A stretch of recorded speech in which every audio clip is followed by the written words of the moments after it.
Muy buenas tardes, estimados colegas. Bienvenidos al seminario sobre aplicación práctica de infracciones tributarias, que es el tema que desarrollaremos el día de hoy y continuaremos el día de mañana. Mi nombre es Henry Aguilar Espinosa y estoy a cargo de este seminario. Desde ya agradecemos de antemano su participación, ¿no?, en esta capacitación, donde abordaremos los temas más relevantes, ¿no?, considerando los cambios que han habido en los últimos meses. Bueno, vamos a comenzar entonces viendo los aspectos generales de infracciones. El artículo 164 del Código señala que una infracción es toda acción u omisión que importe la violación de normas tributarias, siempre que se encuentre tipificada como tal, ¿no? Entonces, hace relevancia a la tipicidad, ¿no? Tiene que estar escrito, tiene que estar redactado que esa acción o esa omisión es una infracción, califica como infracción y en consecuencia va a generar algún tipo de sanción, ¿no? Entonces, primer punto, la tipicidad. Tiene que estar escrito, tiene que encajar, ¿no? La acción u omisión que yo realizo tiene que enmarcarse, tiene que encuadrarse en el supuesto típico, ¿no? O sea, en la norma que señala la infracción. Luego recordar que el artículo 165 señala que la infracción se determinará en forma objetiva, ¿no? Es decir, y SUNAT muchas veces cita esto, ¿no? Las infracciones son objetivas, quiere decir que yo no voy a analizar la parte subjetiva, solamente voy a analizar la objetividad, o sea, si ocurrió el hecho o si no ocurrió, ¿no? Si no presentó o si presentó, es decir, se va a ir a la objetividad del caso, ¿no? Sin ver temas subjetivos, ¿no?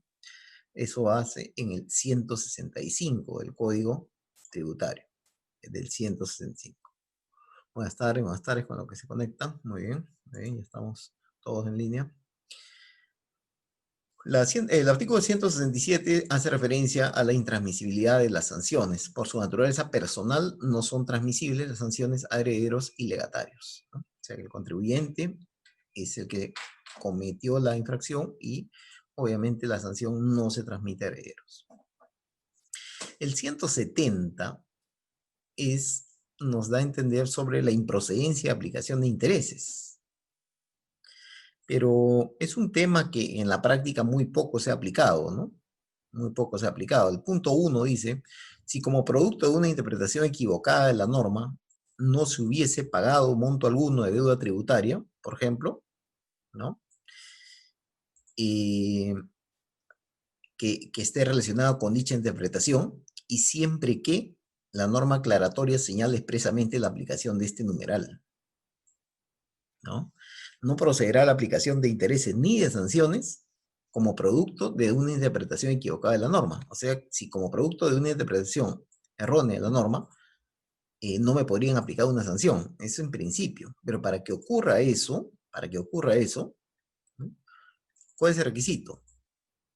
Que tiene que salir la aclaración de la misma, tendría que salir una norma aclaratoria. Y eso en realidad, pues, no es frecuente que ocurra, ¿no? Muy bien. Y vamos al 171, principios de la potestad sancionadora. Principio de la potestad sancionadora. Ahí, recordar en esa parte los principios que mencionan: legalidad, tipicidad, non bis in idem, proporcionalidad, no concurrencia de infracciones y otros, dice. Bueno, entonces vamos a ver muy brevemente esos principios. Legalidad. ¿A qué se refiere el principio de legalidad? Solo por norma, con rango de ley, se puede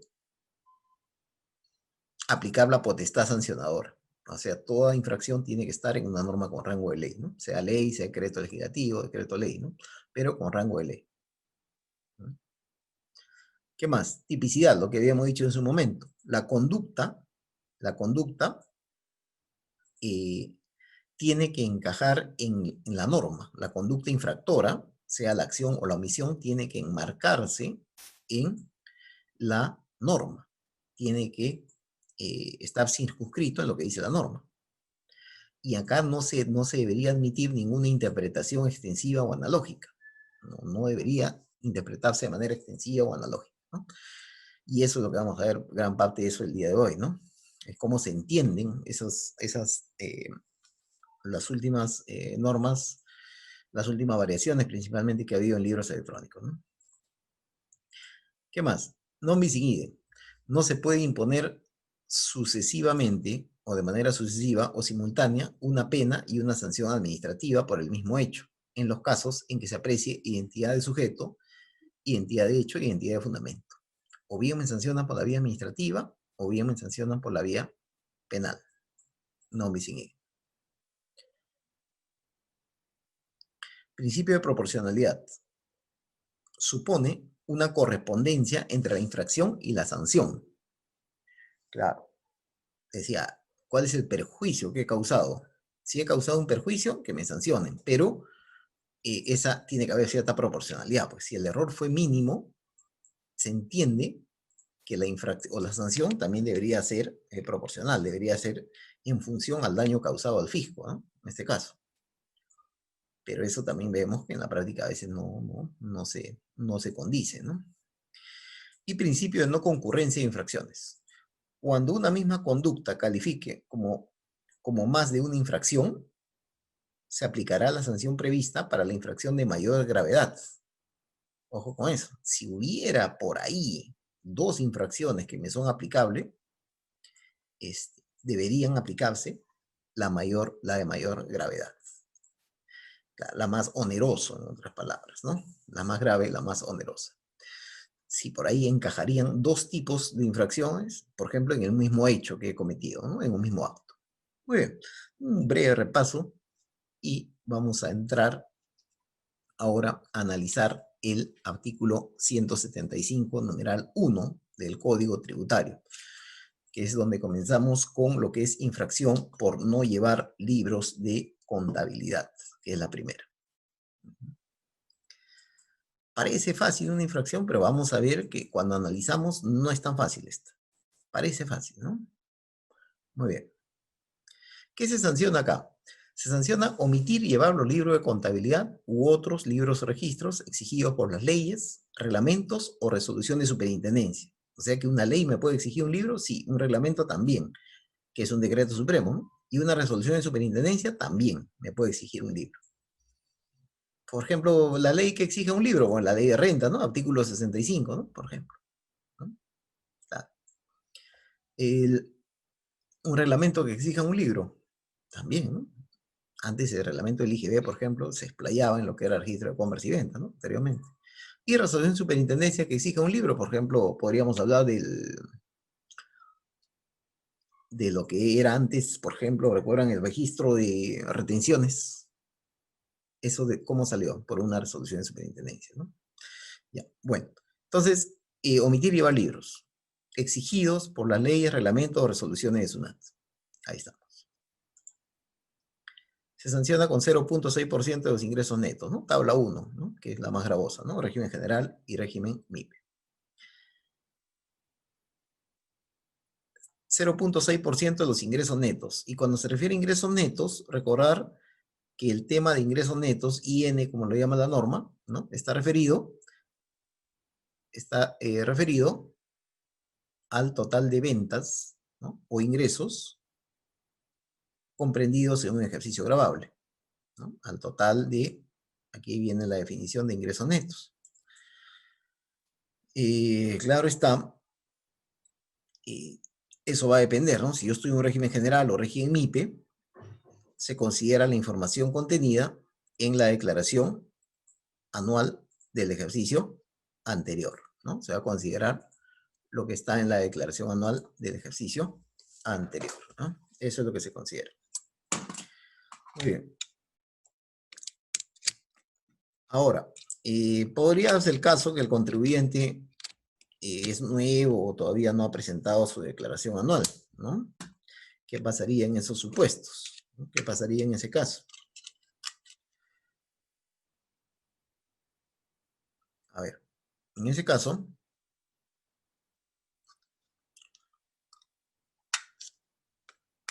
entra lo siguiente, ¿no? Dice, cuando el deudor tributario haya presentado su declaración anual pero no consigne ingresos, pongamos el caso, no consigne ingresos, ¿correcto? O cuando hubiera iniciado operaciones y no hubiera, cuando no hubiera iniciado operaciones o cuando todavía no ha vencido la presentación de la declaración anual, o cuando se trate de sujetos que no generen ingresos, se aplicará 40% de la UIT. ¿Ya? Entonces ahí tiene que verse, pues, ¿no? Los ingresos netos son lo del año anterior. Si en el año anterior no ha tenido, habría que ver, si el año anterior ha tenido ingresos, no hay problema, ¿no? Si el año anterior eh, no ha presentado la declaración jurada anual, o porque no se encuentra obligado, o es nuevo y no tiene declaración jurada, por ejemplo, o cuando hubiera iniciado el año anterior, pero todavía no vence el plazo para la presentación de declaración jurada, se aplicará 40% de la UIT, ¿no? ¿Correcto? Esa es la posición. Es decir, va a depender de cada caso. Bueno, la multa es 0.6% de los ingresos netos.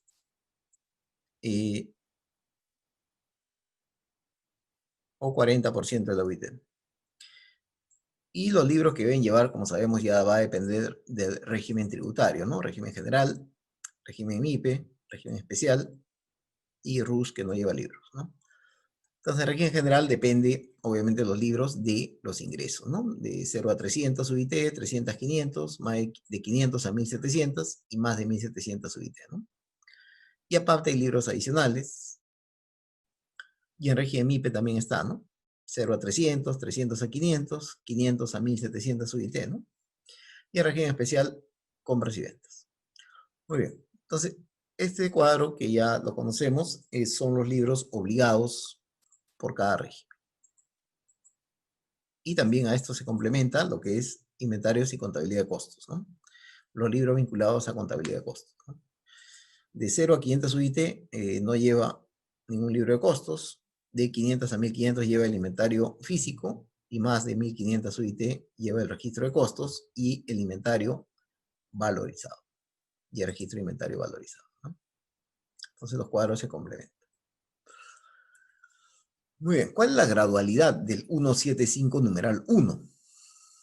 ¿Cuál es su gradualidad? Entonces, si lo que se sanciona aquí es omitir y llevar libros de contabilidad, la norma no te hace precisión, no te precisa si está hablando de libros físicos o libros electrónicos, en realidad, no te precisa. Eso hay que desentrañar, se puede decir, y lo vamos a ver a qué se refiere, porque hay posiciones sobre esto. He escuchado que la 1751 ya no se aplica para libros electrónicos, ¿no? Esa es una posición. Vamos a ver, vamos a ver. Vamos a ir avanzando para ver qué tan cierto puede ser eso, o en qué caso podría ser cierto eso. Ahora, si miramos la gradualidad del 175 numeral 1, ¿cómo se subsana? Si la infracción es omitir llevar libros, se subsana llevando, pues, ¿no? Llevando el libro registro respectivo, llevando el libro registro respectivo, ¿no? En las formas y condiciones, ¿no? Correcto, se subsana con eso, ¿ya? Y se subsana llevando el libro, correcto. Subsanación voluntaria no hay y subsanación inducida sí hay, ¿no? Con pago y sin pago. Pero nótese que dentro de subsanación inducida dice, solo tratándose de libro y registro electrónicos, si se cumple con los criterios de subsanación, subsanar y pagar y pago, culminado el plazo otorgado por la SUNAT y hasta el séptimo día hábil posterior a la notificación de la resolución de ejecución coactiva, se va a aplicar una rebaja del 40%. Entonces, y esto se mantiene vigente, esta parte se mantiene vigente. Entonces, lo que dejaría entrever esta regulación, que no ha sido anulada, como lo vamos a ver en otros artículos que sí lo han anulado, esta parte de libros electrónicos, dejaría entrever que sí se podría aplicar. ¿Por qué? Porque en otros casos, por ejemplo, en el 175 numeral 5, esta parte lo han eliminado, ya no hay, ya. Lo han eliminado esto. Aquí lo han dejado, el 40%. cuando hace referencia a libros electrónicos. Entonces, un primer punto, si habría coherencia con la regulación, cómo SUNAT aplica las normas, daría a entender hasta el momento que sí habría casos en que se puede aplicar el 175 numeral 1 para libros electrónicos. Por algo han dejado la gradualidad. Por algo han dejado la gradualidad. Pero lo han dejado porque se olvidaron. No, no, porque en otros casos sí eliminaron la gradualidad. Entonces, vamos por ahí. Vamos por ahí. Entonces, hay dos, en sustanción inducida hay dos. Cuando SUNAT me da el plazo, se aplica esto. Y lo subsano dentro del plazo, me da 10 días, me da 7 días, ¿no? Para que subsane, se aplica esto. Pago y no pago. Pero si lo hago después de ese plazo, y hasta antes, dice, hasta antes de que me llegue la coactiva, todavía tendría una rebaja, pero ya menor, del 40%. ¿Ya? ¿Correcto? Entonces, dice aquí, culminado el plazo, o sea, después del plazo. Ya me dieron el plazo, correcto. Culminado el plazo, hasta la coactiva, 40%. Es como la última ya que te dan. ¿Ya? Correcto. Entonces, seguimos. Esa es la gradualidad del 175 numeral 1. ¿Cómo se subsana? Llevando el libro. Es lo que dice. No dice mucho. Vamos a jurisprudencia. Registro de costos en empresas de servicios. Una jurisprudencia del 2017. Dice aquí, dice que SUNAT, en este caso en la fiscalización, dice que se tiene que exhibir los contratos relativos a servicios. La empresa brinda servicios y se aprecia que sus costos principalmente se encontraban constituidos por servicios que brinda la empresa, cesión y mantenimiento de equipos, comercialización de equipos, servicios corporativos, servicio de recaudación, contabilidad, tesorería, comercialización y cobros. A lo que cabe agregar que no se ha acreditado en la fiscalización que la actividad de la recurrente implique un proceso productivo que origine un bien material. No origina un bien material. No fabrica nada. Que deba ser evaluado y que califique como inventario. En consecuencia, no estaría obligado a llevar registro de costos, porque no origina, no fabrica un bien, en este caso, eh, no tiene un proceso productivo que dé origen a un bien. Entonces, obviamente no le aplica el registro de costos. No está obligado a llevar registro de costos, no le pueden aplicar la multa de omitir y llevar libros por registro de costos. Vamos a otra. ¿Cuántas sanciones corresponden si se omite llevar más de un libro? Esto es recurrente, viene de muchos años atrás. Si se omite llevar más de un libro físico, se aplica una sola multa, ¿no? Una sola multa. Siempre ha sido así, el criterio del tribunal siempre se ha mantenido así. Y si se omite llevar un mismo libro por más de un año, no tengo el diario, vamos a imaginar, 2016, 17, 18, por más de un año, también la posición es que se aplica una sola multa. Una sola multa, ¿no? En ambos casos, solo una infracción, ¿ya? Esto en el contexto del libro físico, ¿sí? En el contexto de libros físicos. Una infracción. Correcto. Seguimos avanzando.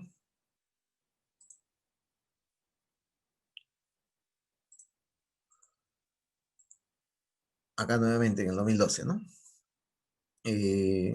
No se diferencia entre el número de libros que los contribuyentes deben llevar. No se diferencia. Si se omite más de un libro, se debería aplicar una sola infracción. Una sola infracción, ¿no? Como aquí mencionan nuevamente. Entonces, si omitimos más de un libro, una sola infracción. Muy bien.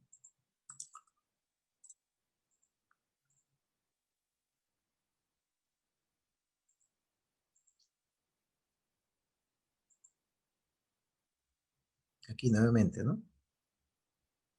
Una sola infracción si no se lleva libros y también de paso dice una sola infracción si se verifica que estos no conservan las formas y condiciones establecidas. En ambos casos, una sola infracción. Nuevamente.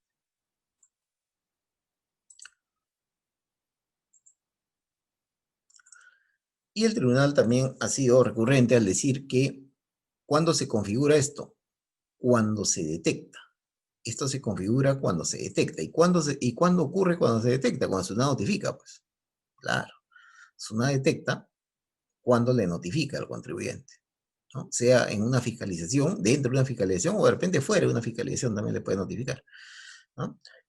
Entonces, vamos a ver justamente ese tema, ¿no? Se notifica cuando se incurre cuando se detecta, se configura cuando se detecta. Y para que me detecten, para que yo tenga conocimiento que me ha detectado, es porque me han notificado, ¿no? Una pregunta, ¿es importante llevar registro de activo fijo? ¿Es necesario? ¿Se puede decir? ¿Es obligatorio llevar registro de activo fijo? Y esta jurisprudencia bastante, que la hemos ubicado, ¿no? Haciendo la búsqueda, es bastante ilustrativa el tema. Y esto creo que a, eh, va a disipar todas las dudas de registro de activos fijos. ¿Cuál es el problema de registro de activos fijos a lo largo del tiempo? Y aquí con esto va a quedar claro el tema. Si tú miras el artículo 65 de la ley de renta, ¿quién se enfrenta aquí? El 65 de la ley de renta, que habla de libros, versus el reglamento de renta, ¿no? El reglamento de renta, ¿no? Que en el artículo 22 hace referencia a lo que son a lo que es referencia a la depreciación que se sustenta con el registro de activos fijos. Entonces, eh, ¿cuál es el problema aquí, históricamente, que está viendo en este tema? Y aquí se va a aclarar. El 65 de la ley está hablando de qué libros tú debes llevar según el régimen que te encuentras. El régimen general, le dice. Y según los ingresos, ¿no? Si tienes 0 a 300, 300 a 500, 500 a 1700, de eso está hablando el 65. ¿Qué libros estás obligados a llevar según tu nivel de ingresos? Ese es el 65. El 65 es el que arroja esta tabla que hemos visto al inicio. Esta tabla viene del 65. ¿Correcto? Claro. El origen de esta tabla es el 65. Claro, después se complementa, ¿no? Y nótese que el 65 dice, respecto al registro activo fijo, lo pone acá. Lo pone por acá, ¿no? Lo pone como otros libros. Registro activo fijo, ¿no? Lo pone como otros libros. De corresponder, estarán obligados a llevar. Correcto. Entonces el 65 está diciendo qué libros estás obligado tú a llevar.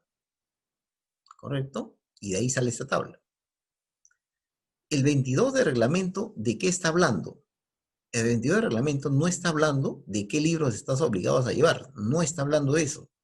Y acá viene la diferencia. El 22 de reglamento está hablando de cómo vas a sustentar la depreciación, que es una cosa totalmente diferente. El 22 de reglamento no está diciendo, te obligo a llevar tal libro. No. La depreciación lo sustentas. Uno de los sustentos de la depreciación va a ser el registro de activo fijo. Uno de los sustentos. Ojo que lo que habla cada artículo es totalmente diferente. El 65 dice, estos son libros obligatorios. Obliga a llevar libros. El 65 está obligando a llevar libros. Entonces, si tú no llevas algún libro del 65, te va a caer la multa por no omitir y llevar libros. El 22 no está hablando de los libros obligatorios. El 22 está hablando de prueba, de sustento, de acreditación del gasto de depreciación. Para acreditar el gasto, debes tener el registro de activos. Esa es la discusión que se ha mantenido por años. Entonces, son temas, si te das cuenta, son temas diferentes, los que están hablando cada uno. Entonces, si SUNAT le dice al contribuyente, a ver, usted contribuyente, pequeño, no superaba 150 UITs en ese tiempo, y le quiere aplicar a la SUNAT una multa de, basándose en el 65, dice, porque no estaba llevando el registro de activos fijos. Porque no estaba llevando el registro de activos fijos. Esa es la posición de SUNAT, ¿no? Le quiere aplicar la multa porque no está llevando el registro activo. ¿Pero en qué se está basando SUNAT? En el 65. Ya. Y el tribunal dice, no, SUNAT, no es así, no es así, estás confundiendo las cosas. El 65 sí te sirve para sancionar por libros, pero el 65 a un contribuyente que tiene ingreso menor a 150 UITs no lo está obligando a llevar registros de activos fijos. Solamente compra, ventas y diarios simplificados, nada más. Entonces tú no lo puedes sancionar basándote en el 65. No puedes sancionarlo. ¿Correcto? No puedes sancionarlo.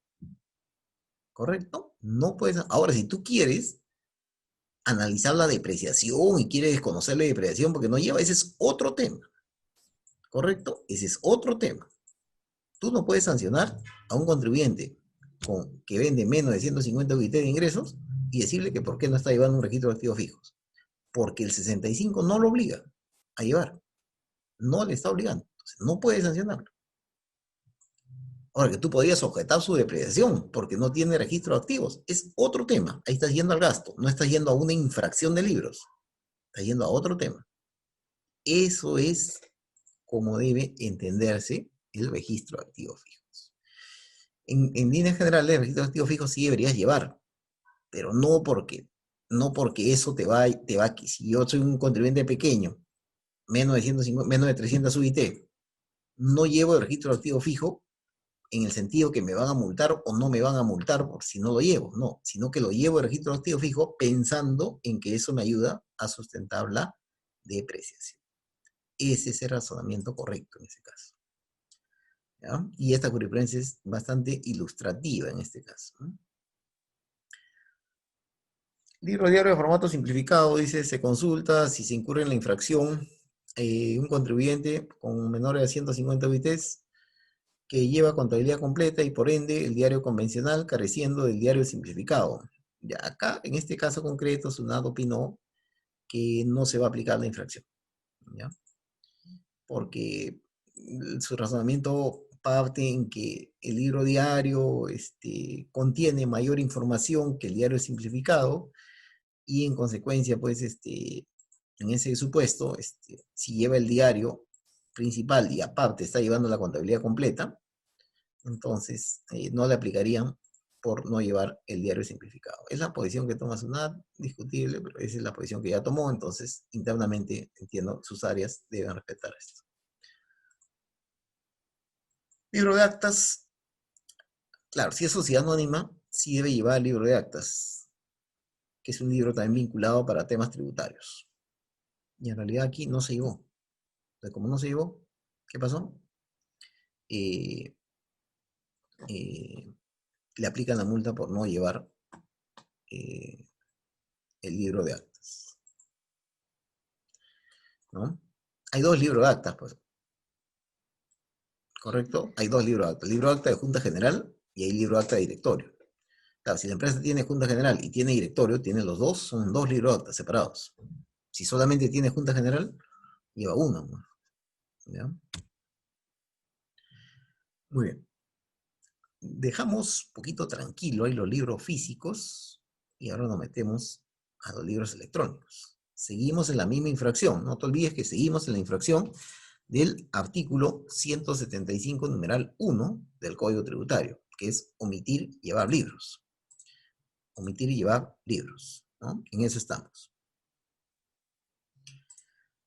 Entonces, para eso recorremos que hay una resolución, que es la 086-2009, ¿no? Que es la resolución marco de libros electrónicos, ¿no?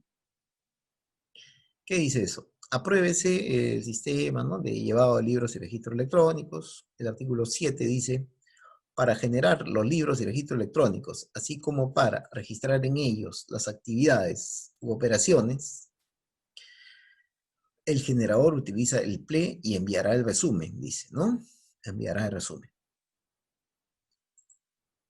Y enviará el resumen teniendo en cuenta los plazos establecidos, ¿correcto? Teniendo en cuenta los plazos establecidos. Muy bien. ¿Qué más dice? Ah, no. Se entiende generado cada libro o registro electrónico y autorizado por la SUNAT con la emisión de la primera constancia de recepción. ¿Ya? Muy bien.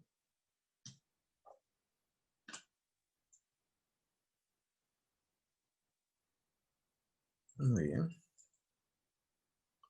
El envío de resumen de cada libro o registro deberá efectuarse una sola vez, luego de haber finalizado el mes o ejercicio al cual corresponde, ¿no? Una sola vez.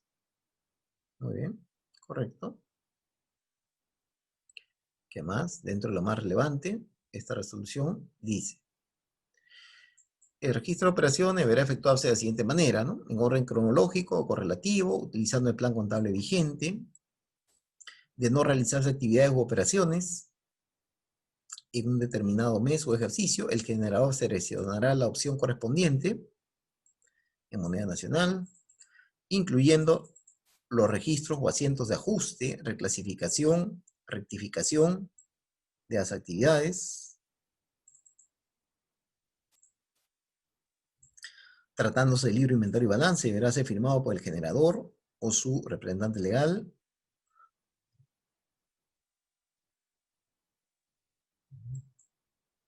Utilizando los tipos de comprobante de pago o documentos previstos en la tabla 10. Correcto. Y el artículo 9 va a decir lo siguiente. Cuando se omite la constancia de recepción, cuando se emite la constancia de recepción fuera de los plazos, fuera del plazo máximo establecido, ¿no? El plazo de atraso o el cronograma, ¿no?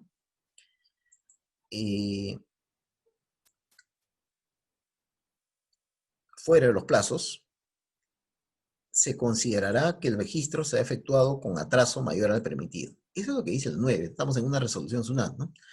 Dice, si la constancia se emite fuera de los plazos establecidos, fuera del cronograma para compras y ventas, se considerará que el registro se ha efectuado con atraso mayor al permitido. Aparentemente da una idea, una luz de una multa de atraso. Pero no va a ser así, vamos a ver en el desarrollo, ¿no? De emitirse la constancia de recepción dentro de los plazos antes señalados, o sea, dentro de las fechas previstas, ¿no? En el cronograma o en el plazo de atraso, se entenderá que el registro se ha realizado en el mes o ejercicio en que correspondía realizarse. O sea que en este caso es determinante la constancia de recepción. Es un hecho determinante, la constancia de recepción del envío de los libros. Es bastante determinante. ¿Ya? Vamos. Entonces, es lo que dice la resolución SUNAT en grandes rasgos. Y esta infracción 175, numeral 1, ¿ya? Sí lo han aplicado para libros electrónicos, ¿sí? Anteriormente. Lo que pasa es que hay un antes y un después aquí. ¿Qué está marcando ese antes y después? Lo marca la, la nueva infracción que salió hace un par de años, que es la 175, numeral 10. Esa infracción marca un antes y un después, ¿no? Y es lo que vamos justamente a tratar de explicar aquí. Claro, esta de aquí, por ejemplo, esta jurisprudencia que se resuelve en el 2019, ¿no? Va a tomar en cuenta, es decir, lo hace en el contexto ajeno al 175 numeral 10. Lo hace sin considerar lo que decía ese 175 numeral 10. Sin considerar eso lo está haciendo. Porque obviamente esa norma todavía no salía, pues. Esa norma sale en septiembre de 2018, ¿no?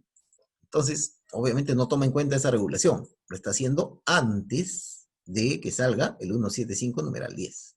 ¿No? En este caso, ¿qué se discute con el contribuyente? La administración se dio cuenta, dice, eh, la administración se dio cuenta que en dicha fecha se personó, efectuó el cierre, el requerimiento y dejó constancia que no cumplió con regularizar la presentación de registro de compras y ventas mediante el PLE, ¿no? De enero a junio de 2017, mira el periodo, enero a junio de 2017 no había enviado compras y ventas mediante PLE, dentro del plazo establecido, por lo que no subsanó la infracción, no subsanó, ¿no? La infracción dentro del plazo que le habían dado, no lo subsanó. Y obviamente si no subsanó, no se acogió a la gravedad. No subsanó la infracción en el plazo y no se acogió a la gravedad. ¿Qué multas le pusieron? ¿No? Detectaron que usted debió presentar en PLE enero a junio de 2017, compras y ventas. Dice, cabe indicar que en el resultado del requerimiento la administración dejó constancia que en su sistema visualiza que la recurrente presentó el 5 de julio. 5 de julio había presentado, ¿correcto?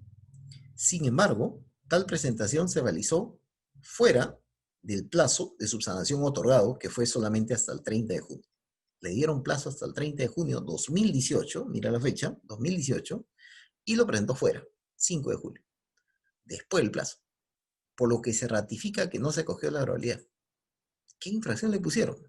Es decir, no había presentado los libros. SUNAT le requiere, requerimiento, presente, te doy plazo. No lo hacen en el plazo. ¿Qué infracción le aplica? Le aplicaron 175 numeral 1. Y esto es libro electrónico. Esto es libro electrónico. Le aplicaron 175 numeral 1. Porque SUNAT detectó, ojo con esto, detectó y notificó con requerimiento y le dio plazo y no lo subsanó, dijo, este señor no envió el libro. Jamás envió. No lo envió voluntario, ni inducido, ni nada. No lo envió. ¿Qué le pongo? Le pongo en ese momento qué multas tenía para aplicar. No tenía 175 numeral 10, todavía no tenía, pues, no había salido todavía. ¿Correcto? ¿Qué tenía? 175 numeral 1 de no llevar libros, que es la que estamos viendo, y tenía 175 numeral 5, que era la de atraso. ¿Cuál de las dos le aplicó? Le aplicó 175 numeral 1, no llevar libro electrónico, porque nunca me enviaste y en el plazo que te pedí tampoco lo enviaste. Te quedas con la infracción, pues. Interesante. Le aplicaron y el tribunal corroboró, está bien, 175 numeral 1. ¿Y cuántas multas crees que le pusieron? Una le pusieron. Y ojo que era, por eso aquí lo que traemos es una jurisprudencia pues bien interesante, ¿no? Para poner esto es que se ha analizado pues bastante la jurisprudencia, era esto. Y no solamente eso, era compras y ventas todavía. Era compras y ventas de enero a junio. No es que le aplicaron pues una multa por cada uno y todos los meses, no, le aplicaron una sola por todo, le aplicaron. SUNAT le aplicó una sola por todo. Y eso es no enviar. No envió, SUNAT le requirió, le dio plazo, tampoco envió, se quedó con 175 numeral 1. Pero ojo, que esta fiscalización fue en el 2018. Antes que salga la nueva infracción 175 numeral 10. A medida que vamos avanzando, vamos a ver en qué tanto pudo cambiar. Puede cambiar ahora, ¿no? Puede cambiar este contexto. Muy bien, seguimos. Siguiente jurisprudencia. También del 2019, reciente. La administración cuenta que la recurrente no se apersonó, constató que no cumplió con la presentación de registro de ventas y compras 2 de enero a junio de 2017 también. Ahí está. Solicitó la presentación de compras y ventas electrónico de enero a junio. No cumplió tampoco. No cumplió. Presentó, dice, solo compras y ventas de enero, nada más. Pero le están pidiendo enero a junio. Y solamente había presentado uno. De la consulta se aprecia que al 30 de junio, que fue la fecha límite, la recurrente solo presentó compras y ventas de enero de 2017. Le aplican nuevamente a este señor 175 numeral 1. Omitir y llevar libros, no llevar los libros de contabilidad electrónicos. Nuevamente repito, esta está en el contexto anterior al 175 numeral 10. Que en ese sentido, al no haberse acreditado que la recurrente no llevaba, al haberse acreditado que la recurrente no llevaba los referidos registros, a pesar de que contase obligado, lo cual fue aceptado, sabía que en el escrito de apelación, al sostener que no contaba, se configuró 175 numeral 1. Ahí está. Ahí está. ¿Cuántas multas? Una sola, ojo. Una sola le pusieron. Muy bien. Es jurisprudencia reciente esto. Sigue. Otra más. Registro de compras electrónico. Electrónico. Infracción continuada es esta, ¿no? Ya.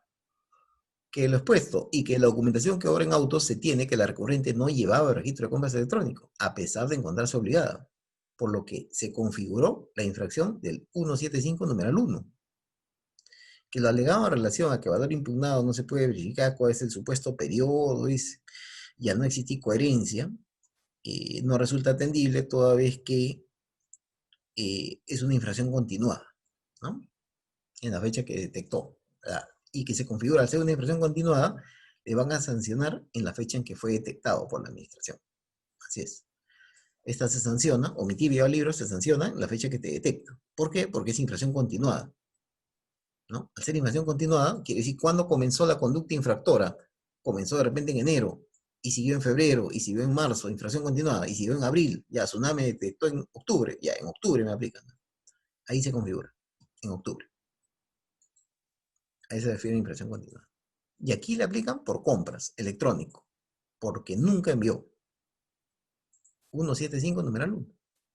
Una vez más te repito, este también es el contexto anterior al 175 numeral 10. Aquí puse alguna diapositiva para que veas que es infracción continuada, ¿no? Simplemente teoría, ¿no? Teoría aquí. ¿Qué es infracción continuada? Se trata de un supuesto que la infracción continuada es, como digo, la que sigue manteniendo en el tiempo, ¿no? La que se da en el tiempo. Se trata de un supuesto importado del derecho penales, en donde se realizan diferentes conductas, cada una de las cuales constituyen por separado una infracción, pero que se consideran como una única infracción, siempre y cuando forman parte de un proceso único. Para entender que estamos ante una infracción de este tipo, que implica una unidad jurídica de acción, debe existir homogeneidad en la norma violada del sujeto activo, debiendo actuar este en ejecución de un plan preconcebido, aprovechando, bueno, claro. Entonces, esa es la idea que se trae de infracción continuada. Entonces, si hablamos de una infracción continuada, en el contexto ya administrativo, tributario, la ley de procedimiento administrativo, en el artículo 248, habla de infracciones continuadas. Y dice, para determinar la procedencia de la imposición de infracciones, por infracciones en las que el administrado incurra de manera continua, ¿no? Se requiere que haya transcurrido por lo menos 30 días hábiles desde la fecha de la imposición de la última sanción y que se acredite haber solicitado que el administrado demuestre haber cesado en la infracción. Lo cual no va a ocurrir, pues, en materia tributaria, pues, ¿no? No va a ocurrir. Por eso es que pueden poner solamente una multa, pues, porque no llevar libros es una infracción continuada, pues. No lleva libro de enero, no lleva libro de febrero, de marzo, de abril, así. Y al ser continuada, deben aplicar solamente una. Si quieren aplicar más de una, tendrán que demostrar que la administración ha cumplido con el 248 de la ley de procedimiento. Y eso es que haya transcurrido por lo menos 30 días desde la fecha de imposición de la última. Y eso no hay, pues, en realidad. No es, pues. Así tendría que haber una sanción anterior y después otra, ¿no? Para diferenciar. Bueno. Ahora vamos a la pregunta clave. Para los libros y registros electrónicos, la infracción del numeral 1 del 175, al día de hoy ya estamos, al día de hoy, se sigue aplicando después de la publicación de la infracción del numeral 10 del 175, porque lo que hemos visto, así, y demostrado en la jurisprudencia, es que tanto SUNAT como el Tribunal Fiscal sí han aplicado el 175 numeral 1, sí lo han aplicado. Lo han aplicado justamente cuando el contribuyente nunca presentó, nunca envió los libros, no hay constancia obviamente, y le requirieron, y no lo envió tampoco, que queda sancionable con 175 numeral 1, no llevar los libros. Pero ahora, el día de hoy, ya tenemos otra infracción, que es la numeral 10, la nueva, que se publica el 13 de septiembre de 2018. Sobre esa última, obviamente que no hay jurisprudencia todavía, pues. No hay jurisprudencia sobre esta última. Todavía no hay, ¿no? No hay todavía casos así concretos que se no haya aplicado y que mucho menos hayan llegado al Tribunal Fiscal todavía, ¿no? Está en proceso. Entonces, aquí hay dos posiciones, ¿no? Quienes afirman que ya no se aplica el numeral 1 del 175 para libros electrónicos, sino que el numeral 10 estaría abarcando, ¿no? Estaría comprendiendo al numeral 1. ¿Qué dice el numeral 10? Dice no registrar o anotar dentro de los plazos máximos de atraso ingresos, rentas, patrimonios, bienes, ventas, remuneraciones o actos grabados.